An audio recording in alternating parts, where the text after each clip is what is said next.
প্লেটের ভিতরে কি নিচ্ছেন? মা হেসে বলল, ভাবি মিনু ঘুম থেকে উঠেছে, কেবল তরকারি দিয়ে ভাত খেতে চাচ্ছে না, তাই একটু গুঁড়া দুধ দিয়ে ভাত মেখে দিচ্ছি। ছোট চাচি মায়ের হাসি উপেক্ষা করেই ঘরের ভিতরে চলে যান। আমার ছোট বোন মিনুর পাশে আমিও বসে আছি। মা দুজনকে দুধ মাখা ভাত মুখে তুলে দেয়। মিনু ঘুমে টলছে। এক লোকমা ভাত খাওয়ার পর চোখ বন্ধ করে বসে আছে। মা মিনুকে বলেন, শোন, বিকেলে বেশি ঘুমাতে হয় না, শরীর খারাপ হয়ে যায়, গায়ে শক্তি থাকে না। মিনু তখন বলল, মা শক্তি কোথায় যায়? মা বলে, শক্তি চলে যায় শয়তানের কাছে। মিনু আবার বলে, মা শয়তান কেমন? মা মিনুর মুখে কথার ভেতরে খাবার তুলে দেয়। আমিও বসে অপেক্ষা করি কখন আমার মুখে দিবেন। আমাকে এখানে বসা দেখে মা একটু রাগ করে বললেন, তুই তো দুপুরে খাবার খেয়েছিস, এখন আবার এখানে বসলি কেন? মিনু দুপুরে না খেয়ে ঘুমিয়ে গেছে। মা রাগ করলেও মিনুকে খাওয়ানোর ভেতরে এক লোকমা ভাত আমার মুখেও তুলে দেয়। আমাদের দুজনের খাওয়া শেষ হয়। মা প্লেট ধুয়ে ঘরের ভেতরে আসেন। তখনই দাদিমাকে ডেকে ঘরের ভেতরে যেতে বলে। মা শাড়ির আঁচলে ভেজা হাত মুছে সোফার উপরে বসেন। দাদি বলেন, ছোট বউ রেগে আছে, তোমার ছেলে মেয়েদের কেন দুধ দিয়ে ভাত খাওয়াতে হবে? ওই দুধ তো তার ছেলের জন্য রেখেছে। মা বলেন, আম্মা কি হয়েছে বলেন, অল্প একটু দুধই তো নিয়েছি, দরকার হলে কিনে দিব।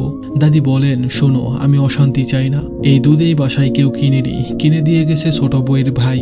তুমিও তোমার বাবা ভাইয়ের থেকে নিয়ে এসে বাচ্চাদের যা খুশি খাওয়াতে পারো। ছোট চাচি ভিতর থেকে বলে, তা তো দেখি কি দিয়ে যায়। আমার ছেলেটা শুধু দুধ দিয়ে ভাত খায়, তা সহ্য হয় না কারো। মা লজ্জায় চুপ হয়ে যায়। দাদিকে বলে, আম্মু মিনু দুপুরে খায়নি, তরকারি দিয়ে ভাত খাবে না, বায়না ধরেছে দুধ দিয়ে খাবে, তাই অল্প একটু দুধ নিয়েছি। মা মিনুর হাত ধরে ঘরের ভেতরে চলে যায়। চাচির কিছু কথা কানে এসে লাগে। ছোট চাচার ছেলে মাসুম আমার বয়সী। ছোট চাচা বড় চাকরি করে, তাই একটু বেশি আদরে থাকে মাসুম। মাসুমের অনেক খেলনা, ভালো স্কুলে পড়ে। আমার বাবা ছোট একটা চাকরি, বাসায় তেমন টাকা দিতে পারে না, অল্প কিছু টাকা দিতে পারে সংসারের খরচ হিসাবে। বাবা এবং ছোট চাচা একসাথেই থাকে দাদিকে নিয়ে। আমার দাদু অবসরপ্রাপ্ত সেনা কর্মকর্তা। এই বাড়িটা দাদু তুলে রেখে গেছে।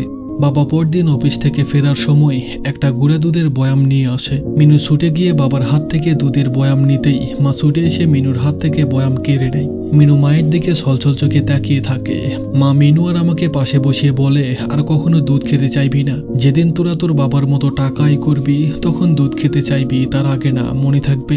মিনু যদিও এত জটিল কথা বোঝে না, মায়ের কথায় মাথা নাড়ে। আমি বলি, মা আমি আর কখনো দুধ খাবো না। মা গুঁড়া দুধের নতুন বয়াম নিয়ে চাচির ঘরে যায়। চাচির খাটের পাশে রেখে বলে, তানিয়া এই বয়ামটা রেখে দাও, আর দুধের বয়াম তোমার ঘরেই রেখে দিও, রান্নাঘরে রাখলে ওরা দেখে ফেলবে। বাচ্চা মানুষ তো অত কিছু তো আর বোঝে না। কিছুদিন পর জানতে পারি মায়ের কিছু জমানো টাকা দিয়েই বাবাকে দিয়ে এই দুধের বয়াম কিনিয়েছে। ছোট চাচি দুধ দিয়ে ভাত মেখে সারা ঘর হেঁটে মাসুমকে খাওয়াতো। মাসুম এক জায়গায় দাঁড়িয়ে খাবার খায় না। তখন মা মিনুকে ঘরের ভিতর নিয়ে গল্প করে দরজা লাগিয়ে দেয়। আমাকে ইশারা দিয়ে বলতো দরজা চাপিয়ে দিতে, যেন মিনুর মনোযোগ ওই দিকে না যায়। বাবার চট্টগ্রামে বদলি হয়ে যায়। এখন 2 মাস পর 2 দিনের জন্য বাসায় আসেন। মিনুকে স্কুলে ভর্তি করানো হয়েছে। আমার পড়াশোনার খরচ সবকিছু বাবাকে সামাল দিতে হয়। এর ভিতরে ছোট চাচি ঠিক করেছেন তিনি আলাদা খাবেন। এখন 1 মাস দাদি আমাদের এখানে খায়, আরেক মাস ছোট চাচির সাথে। দাদির অবশ্যই ভাগাভাগি ভালো লাগে না, কিংবা বাবার প্রতি একটু দয়া দেখায়, তাই আমাদের সাথে খাবারের তারিখ আসলে কিছুদিন ফুপির বাড়িতে থেকে আসেন। এসব নিয়ে বাসায় ঝামেলা হয়। ছোট চাচি বলেন, দাদি বাবার টাকা বাঁচাতে চাইছে। বাবা বলে দিয়েছেন, মা তুমি এরপর আপাদের বাসায় গেলে বেশি দিন থাকবে না। আমি যখন 8 পাস করি তখন মিনু ক্লাস 4-এ পড়ে। বাবা ঠিক করেন আমাকে নিয়ে চট্টগ্রামে স্কুলে ভর্তি করাবে। মা এবং মিনুকে নিয়ে বাবা চট্টগ্রামে চলে আসেন। বাবা অফিসের পাশে একটা টিনশেড বাড়িতে আমরা ভাড়া থাকি। বাড়ির সামনে একটা বিশাল উঠান, পাশেই বড় আম গাছ, একেবারে আমাদের গ্রামের মতো। দাদি মাঝে মধ্যে আমাদের এখানে বেড়াতে আসেন, 2-1 মাস থাকেন, তারপর চলে যায়। আমরা চট্টগ্রামে থাকি 1 বছর হয়। তখন আবার বাবা ঢাকায় বদলি হয়। বাবা ঢাকায় থাকে, আমরা থাকি চট্টগ্রাম। বাবা মাসের শেষে সপ্তাহে বৃহস্পতিবার রাতে ট্রেনে চট্টগ্রামে আসেন, কিছু খাবার কিনে নিয়ে আসেন। আমরা 2 ভাই বোন অপেক্ষায় থাকি বাবা কবে আসবে। চট্টগ্রাম থেকে ইন্টারমিডিয়েট পাশ করে আমি বাবার সাথে ঢাকায় চলে আসি। মার মিনু থাকে চট্টগ্রাম। মিনু এখানকার একটা স্কুলে পড়ে। দীর্ঘদিন এখানে থাকার কারণে সবাই পরিচিত হয়ে উঠেছে। মায়ের থাকতে তেমন অসুবিধা হয় না। আমি ঢাকা আসার পর বাবা আর 1 মাস পর পর চট্টগ্রামে যায় না, কারণ কিছু টাকার জন্য দীর্ঘ সময় পর চট্টগ্রামে যাই। ঢাকা আসার পর আমার জন্য একটা আলাদা খরচ বেড়েছে, তাই বাবা 1 মাস হলেই টাকা খরচ করে চট্টগ্রামে যায় না। রাজশাহী বিশ্ববিদ্যালয়ে আমার ভর্তির সুযোগ হয় মাইক্রোবায়োলজি সাবজেক্টে। বাবা প্রথমবার আমার সাথে রাজশাহী আসেন। বাবার এক কলিগের বাসাতেই আমি থাকি। তার 2 ছেলে মেয়েকে পড়াই, বাবার আমাকে টাকা দিতে হয় না। বাবার কলিগের ছেলে মেয়েদের সাথে তাদের বাসার পাশের আরো 3 জনকে পড়াই। সেই 3 জনের থেকে যে টাকা পাই সেই টাকায় আমার পড়াশোনার খরচ হয়ে যায়। বাবা এখন মাসে একবার চট্টগ্রামে যান, পরের মাসে একবার রাজশাহীতে আসেন। বিশ্ববিদ্যালয়ে পড়ার সময় আমার একটা মেয়ের সাথে পরিচয় হয়। ওর নাম ছিল ময়মুনা। মেয়েটার মা নেই, বাবা আছেন, থাকে দাদির কাছে। ময়মুনা সবার থেকে আলাদা। আমার মুখ দেখে বুঝে ফেলতো কখন মন খারাপ। বৃষ্টিতে ভিজলে আমার শ্বাসকষ্ট বাড়ে, এই মেয়েটাও সেটা জানে।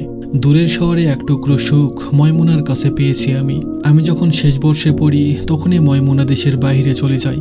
মেয়েটা রাজশাহী মেডিকেল কলেজে পড়তো। বুকের ভেতরে একটা দুঃখ নিয়ে আমি শহরের পথে ঘাটে একা হাঁটতে থাকি।